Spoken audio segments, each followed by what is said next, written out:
मैं चैटी लेकर ऑटो में बैठ गई। करीब 1 महीने बाद आज मैं अपने पति अमित के पास वापस लौट रही थी।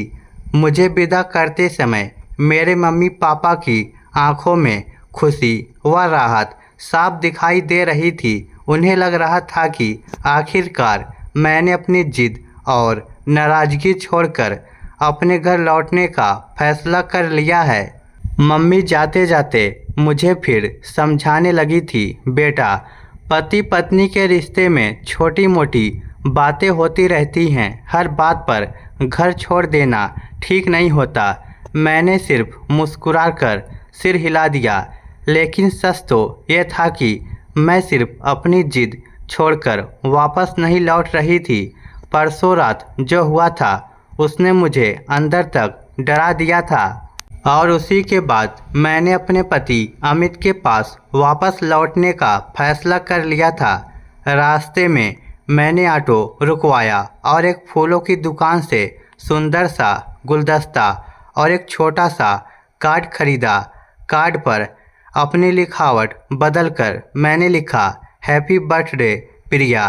प्रिया मेरा ही नाम है, यानी गुलदस्ता मैंने खुद के पैसे खर्च कर अपने लिए ही खरीदा था। शायद थोड़ा अजीब था। दरअसल पटरी से उतरी अपने विवाहित जीवन की गाड़ी को फिर से पटरी पर लाने के लिए इंसान को कभी कभी ऐसी चालाकी भी करनी पड़ती है। पड़ोस में रहने वाली मेरी सहेली कविता की शादी 2 दिन पहले ही हुई थी। मम्मी पापा का ये भी सोचना था कि उसे ससुराल जाते देखकर मैंने अपने घर अमित के पास लौटने का फैसला किया है। उनका ये सोचना पूरी तरह से गलत है। ऑटो धीरे धीरे हमारे घर के सामने आकर रुक गया। घर को देखते ही दिल तेजी से धड़कने लगा। यही घर था जहां कभी मेरी हंसी गूंजती थी और यही घर मैं 1 महीने पहले गुस्से में छोड़कर चली गई थी। मैंने गहरी सांस ली और दरवाजे की घंटी बजा दी। कुछ ही सेकंड बाद दरवाज़ा खुला और सामने अमित खड़े थे।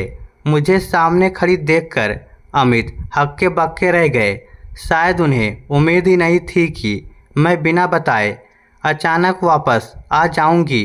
मैं मुस्कुराते हुए उनके गले लगकर बोली, इतना प्यारा गुलदस्ता भिजवाने के लिए थैंक यू जी। उनके गले लगकर मेरा मन एकदम से खिल उठा। सचमुच उस पल के सुखद एहसास ने मुझे विश्वास दिला दिया कि वापस लौट आने का फैसला कर मैंने बिल्कुल सही कदम उठाया है। तुम्हें ये गुलदस्ता मैंने नहीं भिजवाया है। उनकी आवाज़ में नाराज़गी के भाव मौजूद थे। अब शर्मा क्यों रहे हैं? लो, आपसे पहले मैं स्वीकार कर लेती हूँ कि आज सुबह उठने के बाद से मैं आपको बहुत मिस कर रही थी। वैसे एक सवाल का जवाब दो, अगर मैं यहाँ नहीं आती तो क्या आप आज के दिन भी मुझसे मिलने नहीं आते? क्या सिर्फ गुलदस्ता भेजकर चुप बैठ जाते? यार, जब कह दिया कि ये गुलदस्ता मैंने नहीं भिजवाया है, वह एकदम से चिढ़ उठे। और रही बात तुमसे मिलने आने की, तो तुम मुझे नाराज करके मायके भागी थी, फिर मैं क्यों तुमसे मिलने आता? चलो मान लिया कि आपने एक गुलदस्ता नहीं भेजा है, पर क्या आपको जरा सी भी खुशी भी नहीं हुई है मुझे घर आया देखकर? झूठी सही, पर कम से कम एक बार तो कह दो कि प्रिया वेलकम बैक। उन्हें अब अपनी हंसी रोकने में मुश्किल हो रही थी। बस इतना सुनना था कि मेरे मन की आधी कड़वाहट उसी पल ख़त्म हो गई।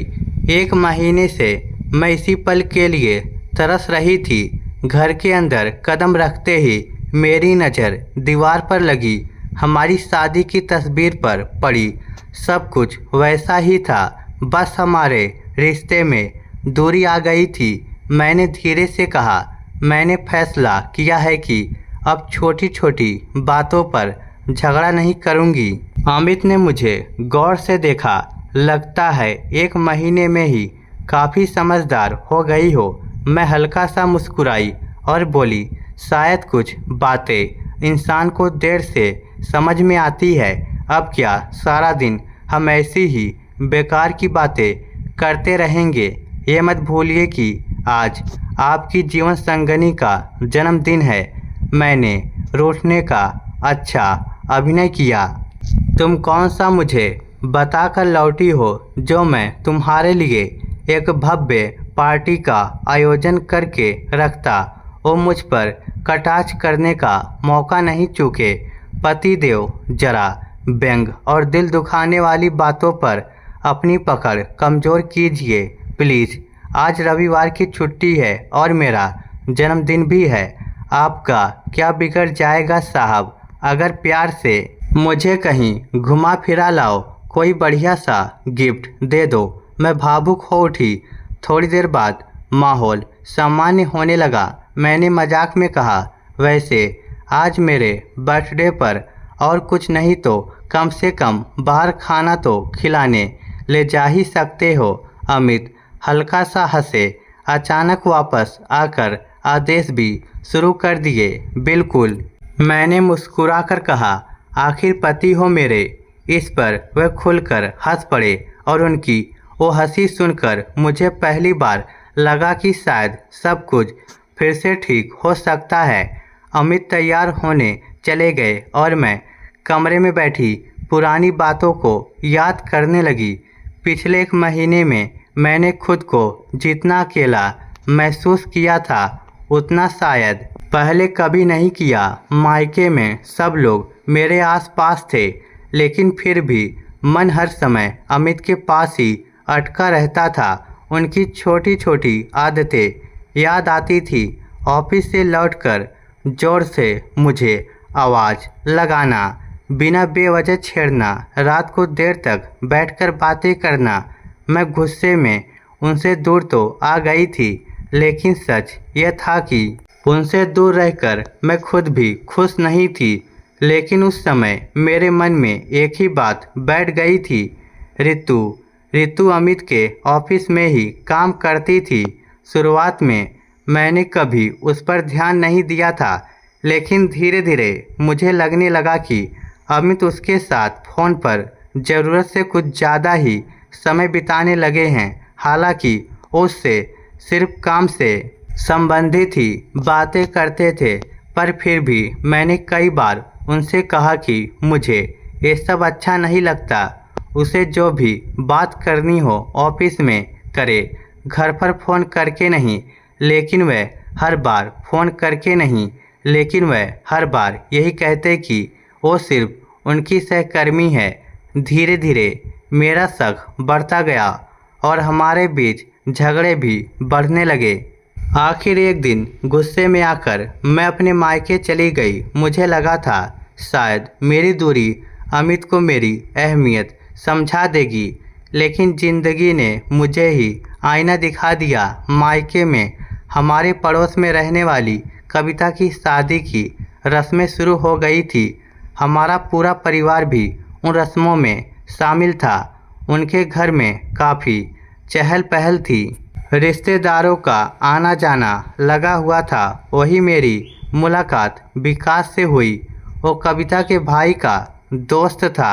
शुरुआत में वो सामान्य बातें करता था, लेकिन धीरे धीरे उसने मुझ में ज़रूरत से ज़्यादा दिलचस्पी दिखानी शुरू कर दी। वो मेरी तारीफ़ करता, मेरी उदासी को समझने की कोशिश करता और मुझे महसूस कराने लगा कि वो मेरी परवाह करता है। शायद उस समय मेरा मन बहुत कमज़ोर था। पति से दूरी और रिश्ते की कड़वाहट ने मुझे अंदर से भावुक बना दिया था। मुझे एहसास ही नहीं हुआ कि कोई धीरे धीरे मेरी कमज़ोरी को समझ रहा है। फिर वो रात आई जिसने मेरी सोच ही बदल दी। शादी वाले घर में बहुत भीड़ थी। मैं कविता के घर की छत पर बने कमरे से कुछ सामान लेने गई थी, तभी पीछे से विकास भी वहां आ पहुंचा। उसकी आंखों में जो भाव थे उन्हें देखकर मैं घबरा गई।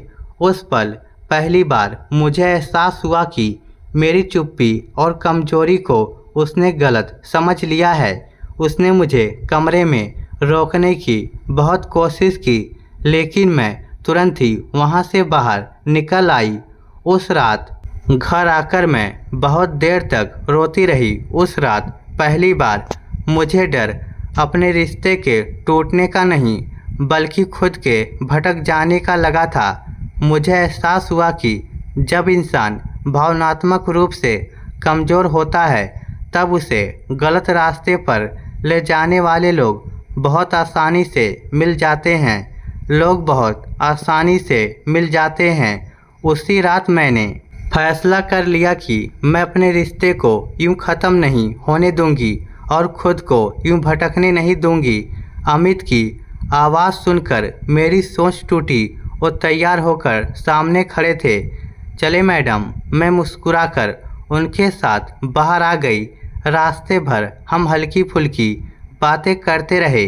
1 महीने की दूरी के बाद भी हमारे बीच अपनापन पूरी तरह।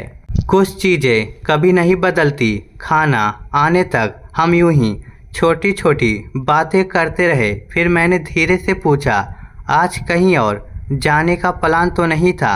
अमित समझ गए कि मेरा इशारा किस तरफ है। उन्होंने गहरी सांस ली और गंभीर स्वर में बोले, तुम आज भी ऋतु को लेकर परेशान हो? मैं चुप रही। वो कुछ पल बाद बोले, मैं मानता हूँ कि मुझे तुम्हारी भावनाओं का भी ध्यान रखना चाहिए था, लेकिन सच में मेरे और ऋतु के बीच में ऐसा कुछ भी नहीं था जो गलत हो। इस बार मैंने उनकी आंखों में ध्यान से देखा। पहली बार मुझे उनमें सफाई नहीं, सच्चाई दिखाई दी।